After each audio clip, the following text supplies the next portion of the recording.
우선 문재인 정부 최초의 장관으로 지명된 데 대해서 진심으로 축하드리고, 같은 동료 의원으로서 함께 그동안 해왔는데 오늘은 우리 평상시 못 나눴던 얘기들 충분하게 좀 하고자 합니다. 우리 후보자께서 북한을 바라보는 시각에 대해서 저는 굉장히 우려를 하고 있습니다. 특히 문화체육 분야에서 북한과의 관계를 어떻게 이끌고 갈 건지에 대해서도 굉장히 궁금한데, 우리 장관 후보자께서 문화체육 분야에 있어서 북한과의 관계에 있어서 어떻게 이 방향을 정하고 이끌고 갈 건지 간단하게 좀 말씀해 주시기 바랍니다.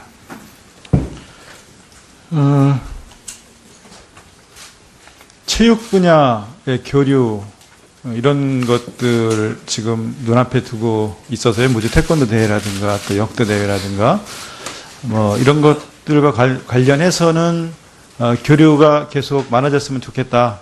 그다음에 그동안 문화 쪽에서는 그 개성 많을 때 발굴 사업이라든가 결해말 큰 사전 사업 이런 거 공동으로 하다 중단된 정도 외에는 지금 같이 공유한 사업들이 없어서 문화와 체육의 교류는 좀 물꼬가 튀었으면 좋겠다는 생각을 하고 있습니다. 저도 그 분야는 같은 생각입니다만, 지금 북한의 3대 세습 체제 안에서 지금 핵 개발하고 중장거리 미사일 개발하고 또 대량 살상무기 확대하고 있는 현 이런 상황에서 북한과의 어떤 관계에 있어서 굉장히 좀 조심해야 되지 않을까, 저는 장관 후보자 그렇게 말씀드리는데, 네, 후보자께서는 교사로 재직하다 1989년 전교조 창립 주도를 하셨죠. 네. 또 해직 투옥한 후에 1991년 7월 22일 날 인민군 출신의 이 빨치산 비전향 장기수 김영태 희갑잔치에 참여했었죠. 이유가 뭡니까? 비전향 장기수 김영삼 정부 때 소환을 빨치산 비전향 장기수 김영태 회갑의 잔치에 갔었죠. 네. 그러니까 한 이유가 회갑 잔치에 갔었냐고 물으셨는데요. 네. 그때 김영삼 정부가 장기수들을 북에 송환하는 그런 시기였습니다. 그래서 북에 송환을 앞두고 있던 분이에요. 그러니까 감옥을 다 살고 나오고 그리고 한 30년씩 장기수로 살고 난 뒤에 북으로 송환되어 가는 분이었어요. 그분 마지막 식사 대접을 한 자리를 충북 지역 시민 사회단체가 자리를 한 적이 있는데요.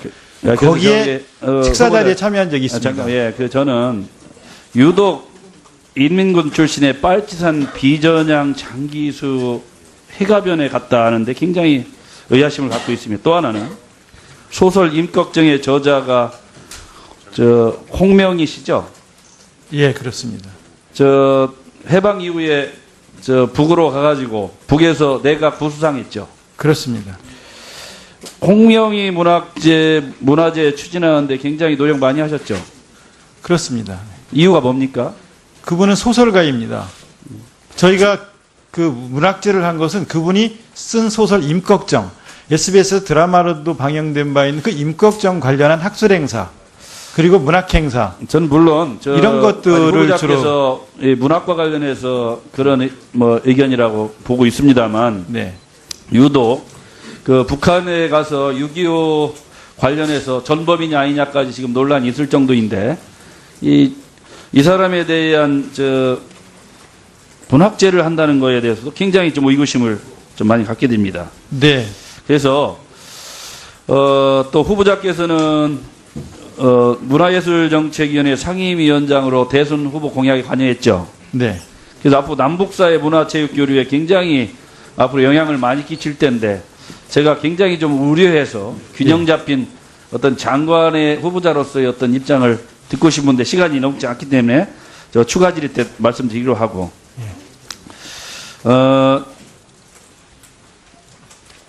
그리고 후보자께서는요, 민족문학 작가의 부의사직을 염의했죠. 예. 그런데 민족문학 작가에서 국가보안법 폐지를 요구했었던 문학단체 맞죠? 그건 잘 모르겠습니다. 아니 우리 부의사장 하셨는데 모릅니까? 저 국가보안법 폐지를 주장했었는데 그러면 지금 장관 후보자 입장에서 국가보안법 폐지에 대해서는 어떻게 생각합니까? 그거는 저는 그냥 무조건 찬성을 하진 않고요.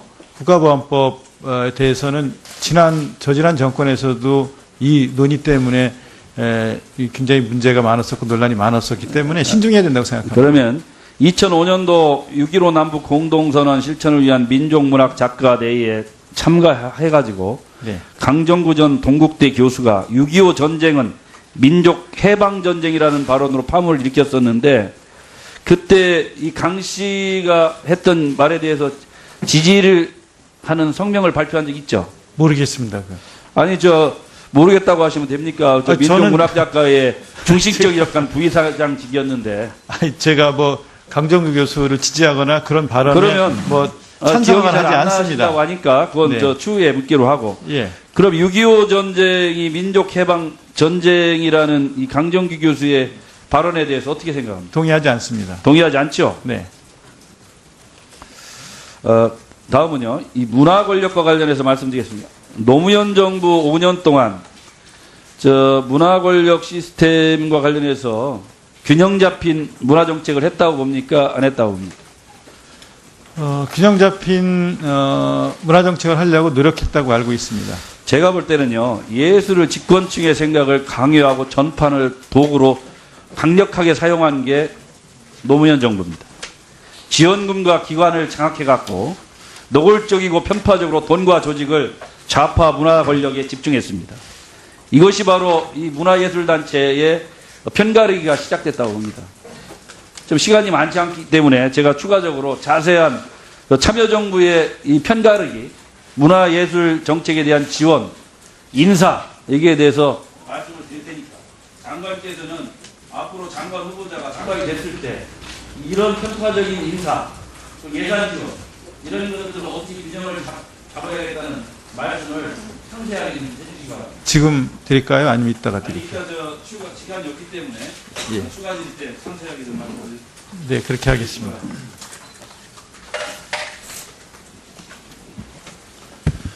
자, 수고하셨습니다. 지금 답변하시겠어요?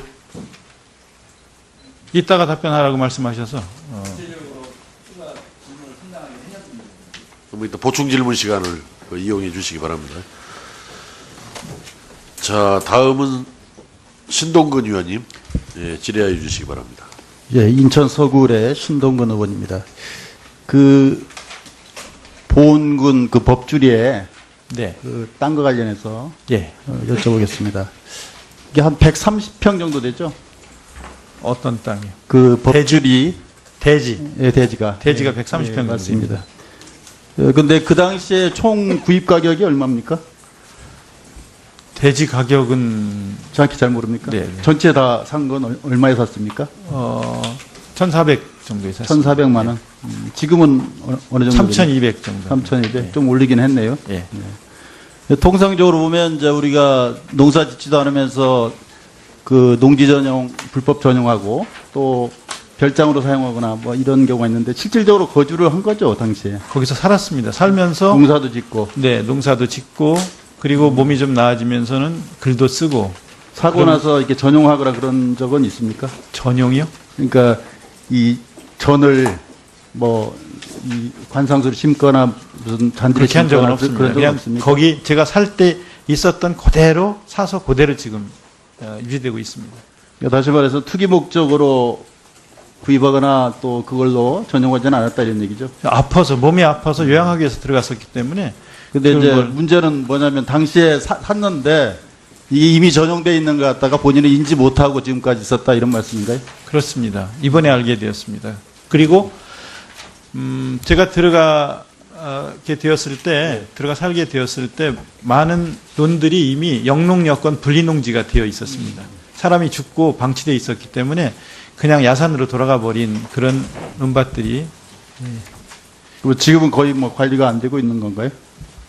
영농여건 분리농지가 돼서 임야로 돌아간 산들은 그냥 그대로 두고 있고요. 그냥 야산으로 돌아가 버린 산은 그냥 두고 있고 지목상 논 또는 밭으로 되어 있지만 실제로는 거의 농사 지을 수 없는 땅들이 많아졌고요. 텃밭으로 갖고 있는 것은 면적이 작은 면적 정도입니다. 특히 최근 5년 제가 국회 와서 있는 동안 거의 뭐 주말에밖에 못 내려가니까 농사를 제대로 지을 수가 없어서 점점점 더 풀에 묻혀서 이렇게 자꾸 자연으로 돌아가고 있는 형태입니다. 예, 알겠습니다. 그 어제 감사원이 최순실 국정농단 사태 관련해서 저 기관 운영 감사 결과 발표했죠? 네. 네. 뭐 보고 자세하게 받으셨죠? 자세하게는 받을 수가 없었습니다. 청문회 준비를 하느라고. 그러니까 이제 감사원 결과를 보니까 이제 교문에서 제기한 문제뿐만이 아니고 또 그의 문제까지도 뭐 전반적으로 들여다보는 데 긍정적인 그런 또 평가를 하고 싶습니다. 근데 이제 정확하게 어떤 징계를 했는지는 모르겠는데 대체적으로 보니까 저 비교적 상위 직급에 대해서 그 담당자들의 책임을 묻고 실무자들에 대해서는 책임을 묻지 않았죠. 경징계 정도 했나요? 실무자들. 네. 그래서 감사원의 징계 요구 수위나 범위가 적당하다고 생각하십니까?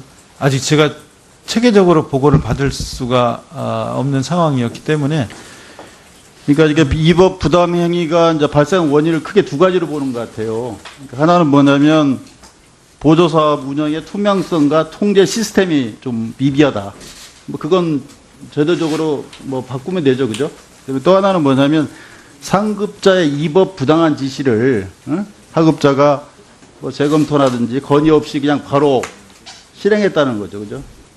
그래서 이 두 번째 문제가 앞으로도 이 제도를 바꾸는 문제는 쉬운 문제인데 결과적으로 상급자의 부당한 지시를 어떻게 바꿀 것인가 이 문제는 뭐 이렇게 쉬운 문제는 아닌 것 같아요. 관행의 문제도 있고 그래서 이건 어떻게 그 문화를 바꿀 건지 한번 부당한 지시 때문에 생긴 거라고 의원님께서 말씀하셨지 네. 않습니까? 네. 이 부당한 지시가 없어야 한다고 생각합니다.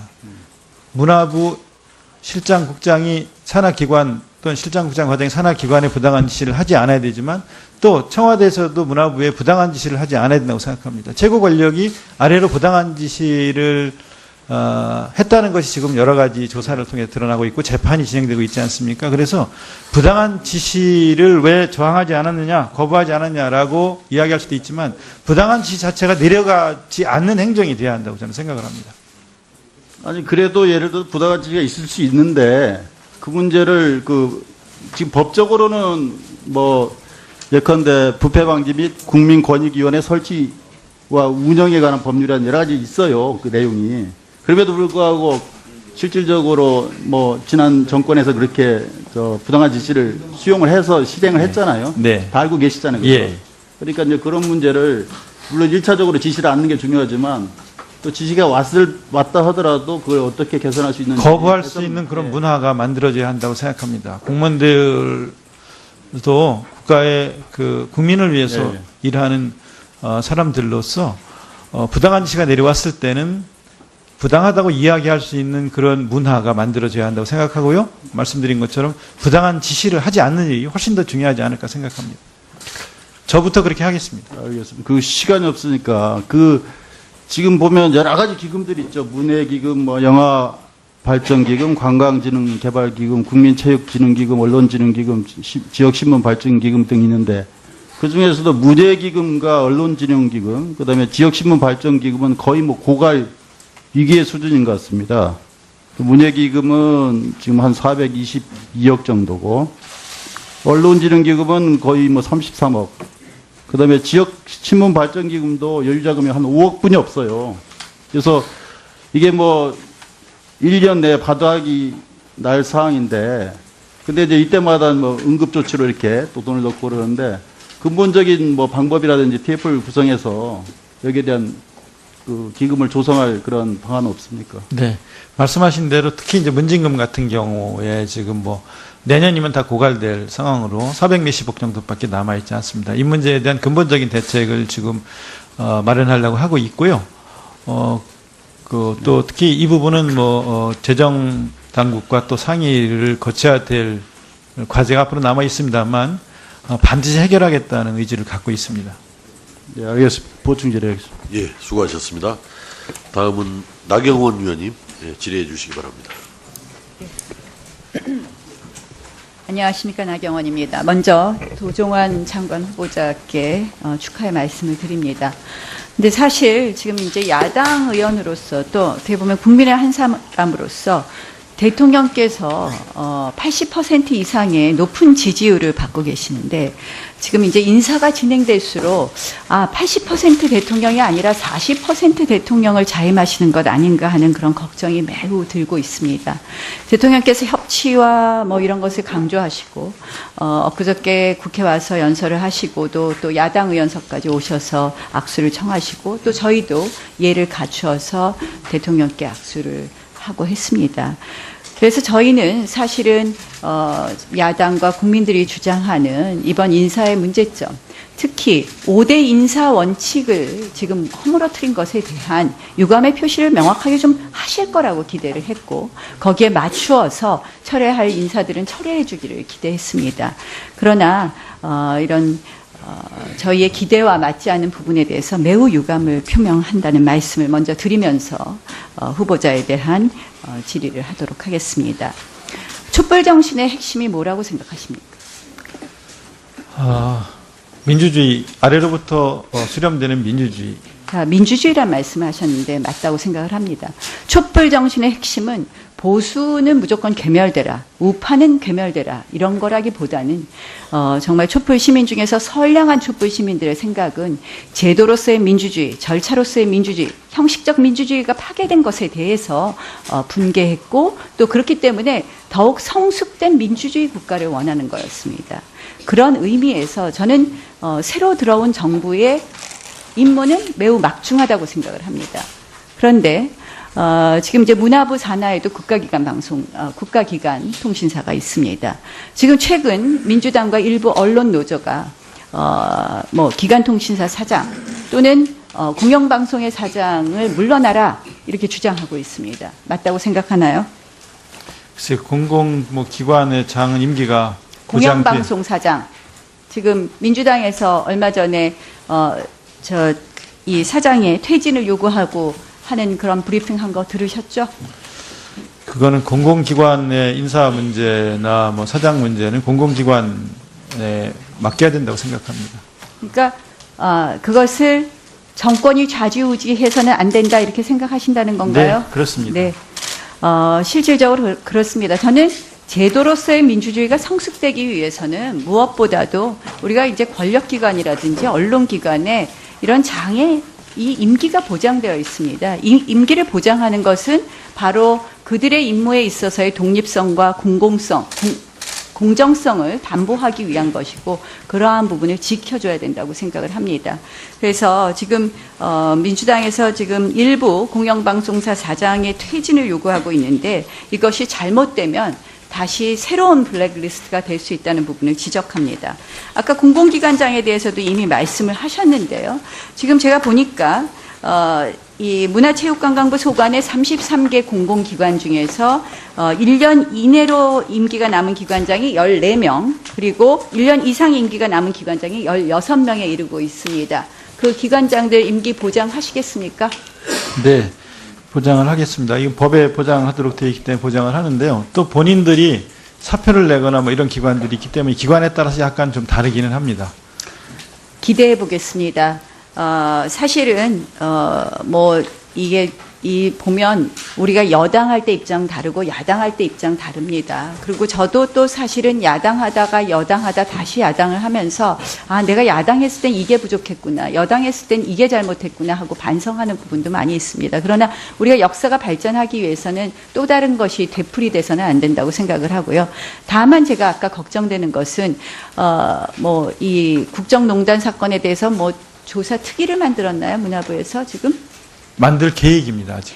그러니까 이 조사 특위를 만들어서 이것과 관련됐다는 이유로 해서 어떠한 위법한 사실이 명확하게 법적으로 확정되지 않았는데 이것을 빌미로 해서 공공기관장 교체를 시도한다든지 그렇다면 이것은 또 다른 블랙리스트가 된다는 말씀을 다시 한번 지적하고 싶습니다.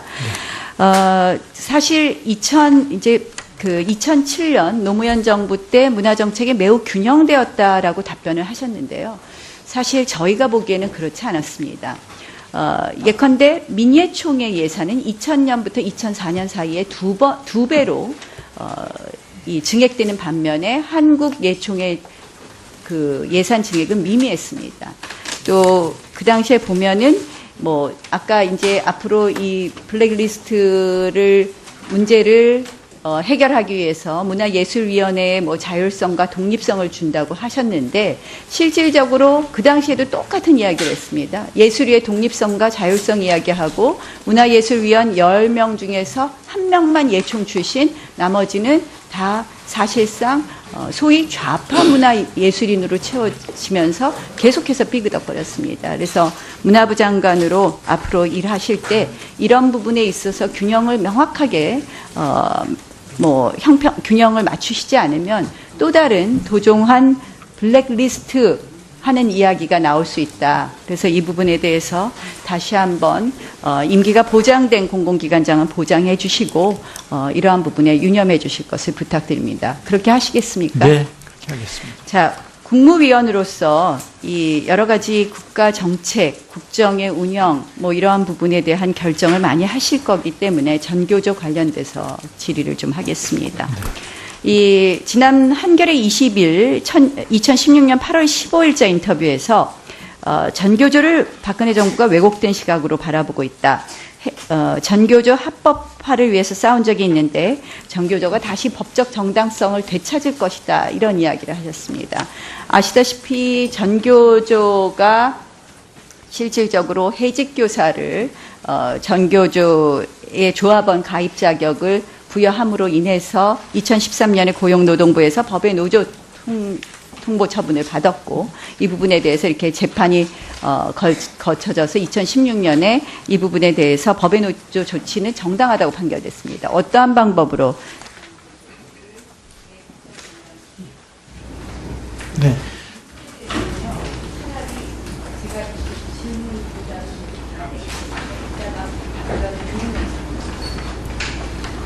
그러면은 답변도 나중에 추가 보충 질문 때 하시는 것으로. 네. 예, 자, 다음은 순서에 의해서 안민석 의원님 질의해 주시기 바랍니다. 네, 경기도사 출신 안민석 의원입니다. 제가 다시 확인을 좀 할까 하는데요. 그 이전 정부에서 임명된 기관장들 임기를 보장을 할 생각이십니까? 아니면은 임기 중간에라도 새로운 사람으로 교체하실 생각이십니까? 이건 공공기관 운영에 관한 법률로 보장하도록 되어 있기 때문에 이건 제가 이렇게 저렇게 할 수 있는 개인적으로 할 수 있는 사항은 아니고 일단 법으로 보장되어 있는 것은 보장해야 된다고 생각을 하는데요. 아까 나경원 의원님 질문에서 말씀드린 것처럼 본인들이 사표를 낸 기관장들도 있고요. 여러 경우가 좀 다르기 때문에 좀 이거는 좀 장관에 임명이 된다면 한 기관 한 기관을 좀 들여다봐야 될 것 같습니다. 네, 그 케이스 바이 케이스라고 봅니다. 일괄적으로 후보자께서 임기 관련된 말씀을 좀 단언적으로 하시는 것은 좀 무리가 있다고 보고요. 기관별 케이스 바이 케이스로 살펴보시기 바라겠습니다. 자, 어제 범죄를 용서하는 것은 내일의 범죄에 용기를 주는 것이다. 동의하십니까? 까미가 한 얘기. 네. 동의하십니까? 네. 최순실의 국정농단의 주 무대였던 문화체육부.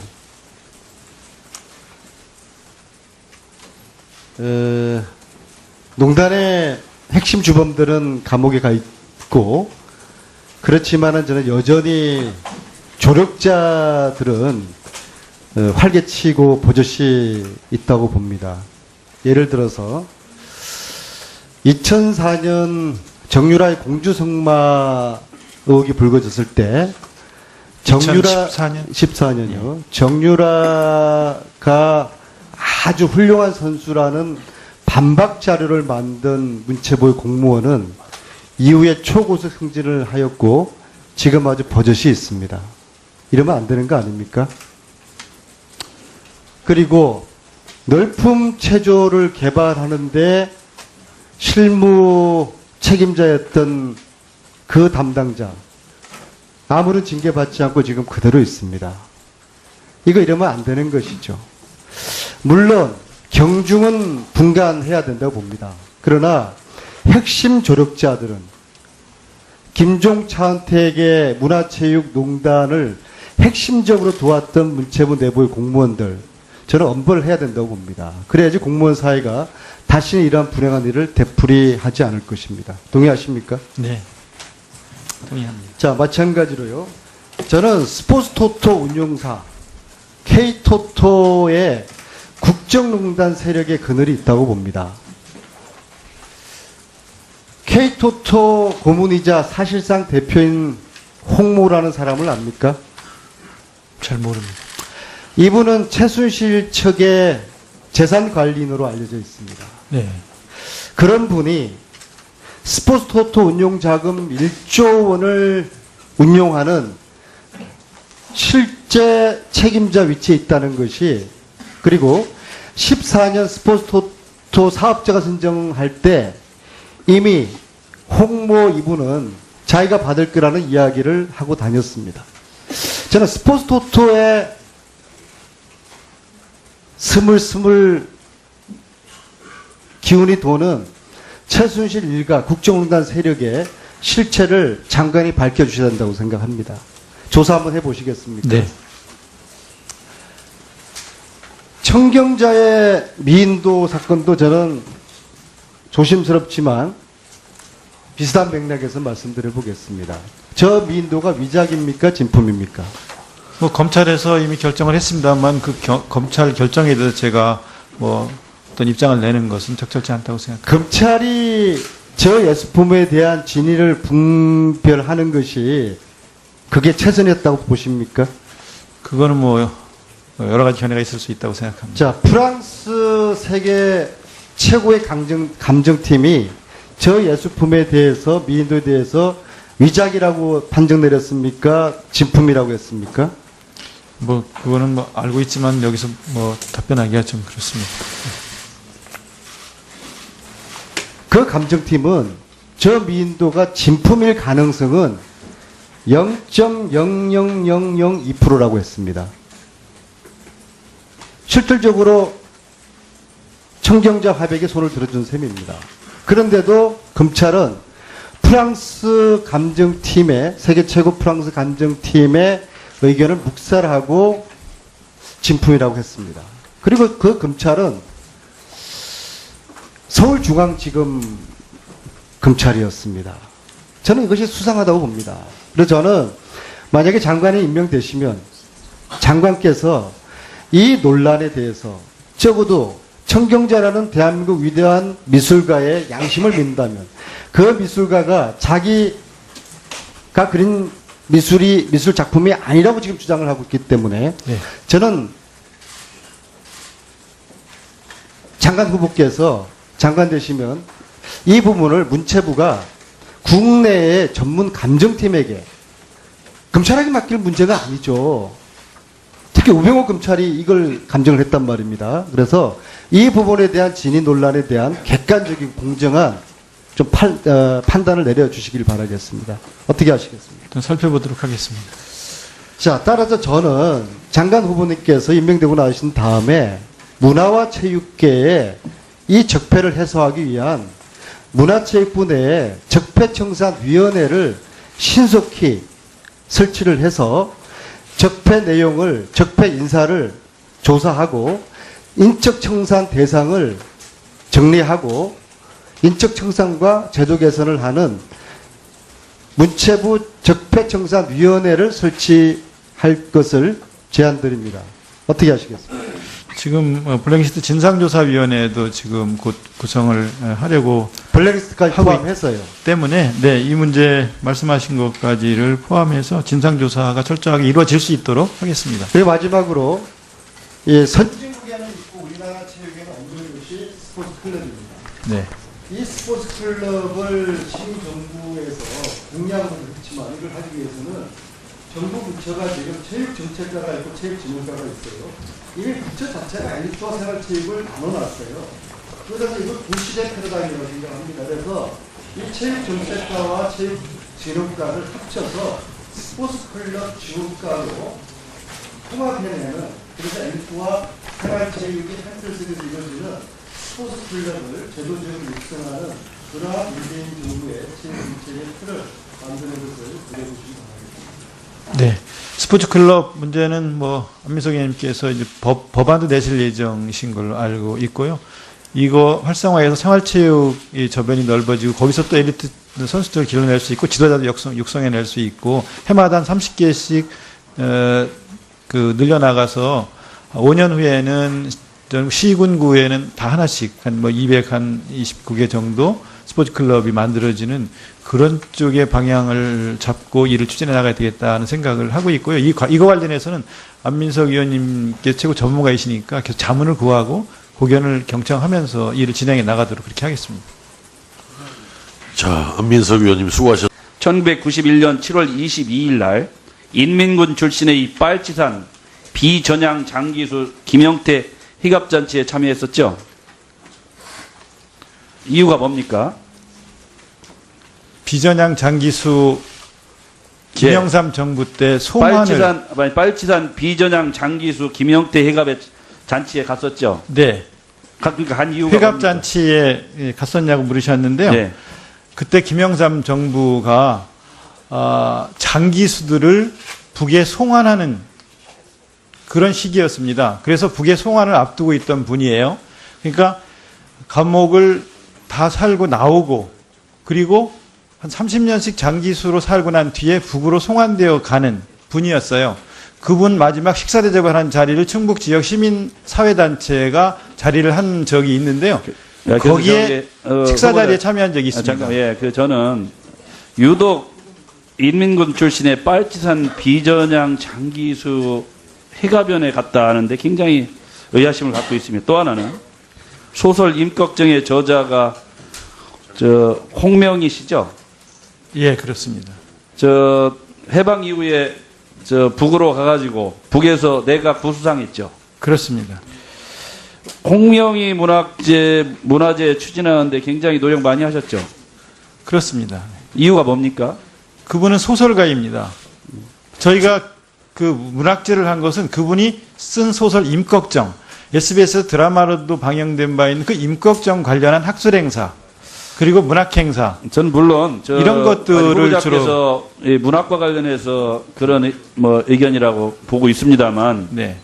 유독 그 북한에 가서 6.25 관련해서 전범이냐 아니냐까지 지금 논란이 있을 정도인데 이 사람에 대한 문학제를 한다는 거에 대해서도 굉장히 좀 의구심을 좀 많이 갖게 됩니다. 네. 그래서 또 후보자께서는 문화예술정책위원회 상임위원장으로 대선 후보 공약에 관여했죠. 네. 그래서 앞으로 남북사의 문화체육교류에 굉장히 앞으로 영향을 많이 끼칠 텐데 제가 굉장히 좀 우려해서 균형 잡힌 어떤 장관의 후보자로서의 어떤 입장을 듣고 싶은데 시간이 넘지 않기 때문에 저 추가 질의 때 말씀드리기로 하고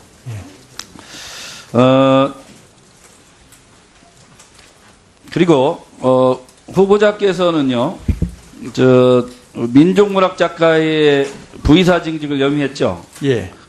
그런데 민족문학 작가에서 국가보안법 폐지를 요구했었던 문학단체 맞죠? 그건 잘 모르겠습니다. 아니 우리 부의사장 하셨는데 모릅니까? 국가보안법 폐지를 주장했었는데 그러면 지금 장관 후보자 입장에서 국가보안법 폐지에 대해서는 어떻게 생각합니까? 그거는 저는 그냥 무조건 찬성을 하진 않고요. 국가보안법에 대해서는 저지난 정권에서도 이 논의 때문에 굉장히 문제가 많았었고 논란이 많았었기 때문에 신중해야 된다고 생각합니다. 그러면 2005년도 6.15 남북 공동선언 실천을 위한 민족문학 작가 대회에 참가해가지고 네. 강정구 전 동국대 교수가 6.25 전쟁은 민족 해방 전쟁이라는 발언으로 파문을 일으켰었는데 그때 이 강 씨가 했던 말에 대해서 지지를 하는 성명을 발표한 적 있죠? 모르겠습니다. 아니 모르겠다고 하시면 됩니까? 민족문학 작가의 중식적 약간 부의사장직이었는데. 아니, 제가 강정구 교수를 지지하거나 그런 발언에 그러면 찬성을 하지 안 않습니다. 하신다고 하니까 그건 네. 추후에 묻기로 하고. 예. 그럼 6.25 전쟁이 민족 해방 전쟁이라는 이 강정구 교수의 발언에 대해서 어떻게 생각합니까? 동의하지 않습니다. 동의하지 않죠? 네. 다음은요, 이 문화 권력과 관련해서 말씀드리겠습니다. 노무현 정부 5년 동안 저 문화 권력 시스템과 관련해서 균형 잡힌 문화 정책을 농지 전용 불법 전용하고 또 별장으로 사용하거나 뭐 이런 경우가 있는데 실질적으로 거주를 한 거죠 당시에. 거기서 살았습니다. 살면서 농사도 짓고 네, 농사도 짓고 그리고 몸이 좀 나아지면서는 글도 쓰고. 사고 그럼- 나서 이렇게 전용하거나 그런 적은 있습니까? 전용이요? 그러니까 이 전을 뭐 이 관상수를 심거나 무슨 잔디를 그렇게 한 적은 심거나 없습니다. 그런 적은 그냥 없습니까? 거기 제가 살 때 있었던 그대로 사서 그대로 지금 유지되고 있습니다. 그러니까 다시 말해서 투기 목적으로 구입하거나 또 그걸로 전용하지는 않았다 이런 얘기죠. 아파서 몸이 아파서 요양하기 위해서 들어갔었기 때문에. 근데 이제 그걸- 문제는 뭐냐면 당시에 샀는데 이게 이미 전용돼 있는 것 같다가 본인은 인지 못하고 지금까지 있었다 이런 말씀인가요? 그렇습니다. 이번에 알게 되었습니다. 그리고 제가 들어가게 되었을 때, 들어가 살게 되었을 때 많은 논들이 이미 영농여건 분리농지가 되어 있었습니다. 사람이 죽고 방치되어 있었기 때문에 그냥 야산으로 돌아가 버린 그런 논밭들이 그리고 지금은 거의 뭐 관리가 안 되고 있는 건가요? 영농여건 분리농지가 돼서 임야로 돌아간 산들은 그냥 그대로 두고 있고요. 그냥 야산으로 돌아가 버린 산은 그냥 두고 있고 지목상 논 또는 밭으로 되어 있지만 실제로는 거의 농사지을 수 없는 땅들이 많아졌고요. 텃밭으로 갖고 있는 것은 면적이 작은 면적 정도입니다. 특히 최근 5년 제가 국회 와서 있는 동안 거의 뭐 주말에밖에 못 내려가니까 농사를 제대로 지을 수가 없어서 점점점 더 풀에 묻혀서 이렇게 자꾸 자연으로 돌아가고 있는 형태입니다. 예, 예, 알겠습니다.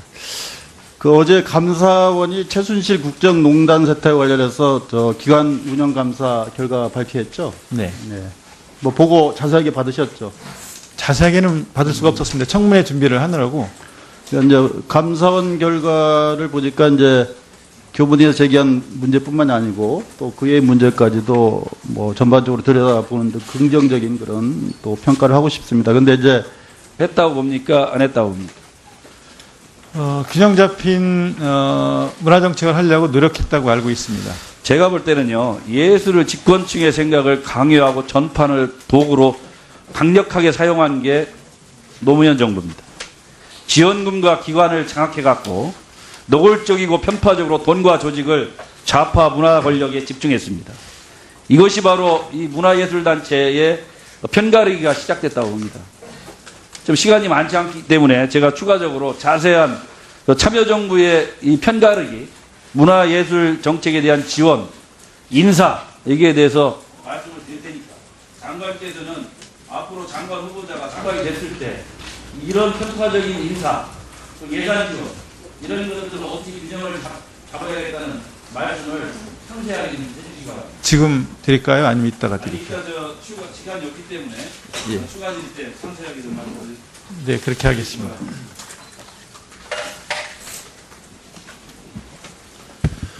자, 수고하셨습니다. 지금 뭐 답변하시겠어요? 이따가 답변하라고 말씀하셔서 그럼 일단 보충 질문 시간을 이용해 주시기 바랍니다. 자, 다음은 신동근 의원님 질의하여 주시기 바랍니다. 예, 인천 서구의 신동근 의원입니다. 그 보은군 그 법주리에 네, 그 땅과 관련해서 예, 여쭤보겠습니다. 이게 한 130평 정도 되죠? 어떤 땅이요? 그 법주리 대지. 예, 대지가 대지가 130평 정도 맞습니다. 근데 그 당시에 총 구입 가격이 얼마입니까? 대지 가격은 정확히 잘 모릅니까? 네, 네. 전체 다 산 건 얼마에 샀습니까? 1,400 정도에 샀습니다. 1,400만 원.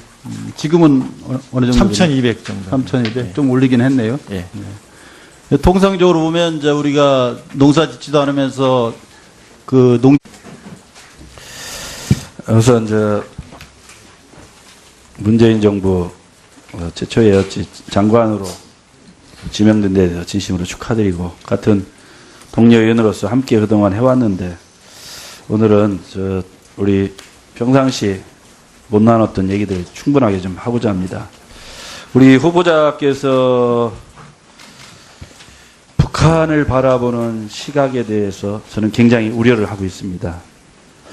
특히 이 문화체육 분야에서 북한과의 관계를 어떻게 이끌고 갈 건지에 대해서도 굉장히 궁금한데 우리 장관 후보자께서 문화체육 분야에 있어서 북한과의 관계에 있어서 어떻게 이 방향을 정하고 이끌고 갈 건지 간단하게 좀 말씀해 주시기 바랍니다.